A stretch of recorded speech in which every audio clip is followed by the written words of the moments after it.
What's up guys, I'm here with another video.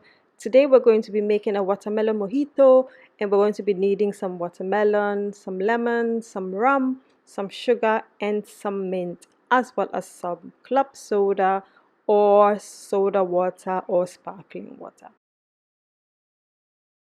Before we do anything, we want to make our syrup ahead so that we can give that time to cool off. And we're going to be taking 1 part of sugar to 1 part of water.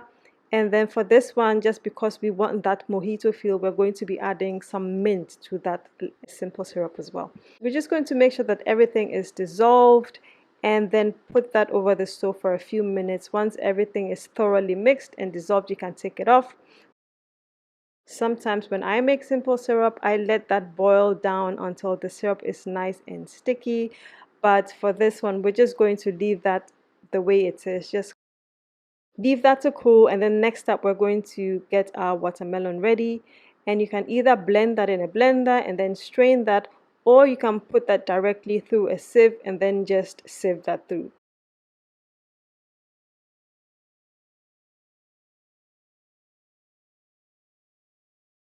We're just going to do that until we get the juice from a watermelon. Now I used an entire watermelon, and that was about enough for this recipe.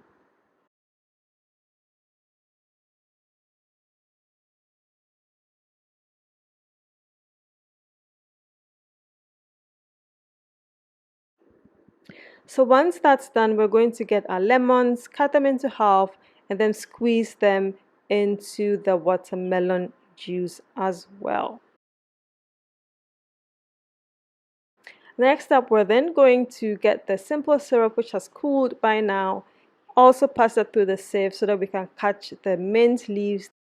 If your watermelon is very sweet, then you will not need as much of the simple syrup as if it were not as sweet. So for this recipe, I would just say taste as you go.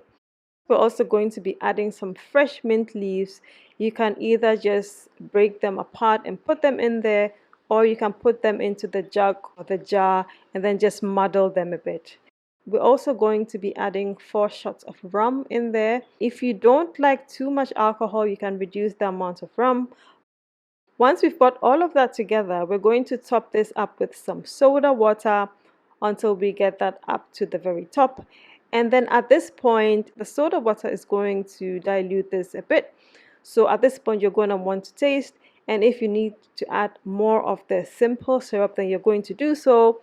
At this point, you can also decide to add a bit more of the mint leaves. When you're going to serve, you can also put some of the mint leaves in your glasses, muddle them, and then pour the watermelon mojito over that. And that is your watermelon mojito all done. I hope that you enjoyed this recipe, and I will see you on the next one. Happy eating!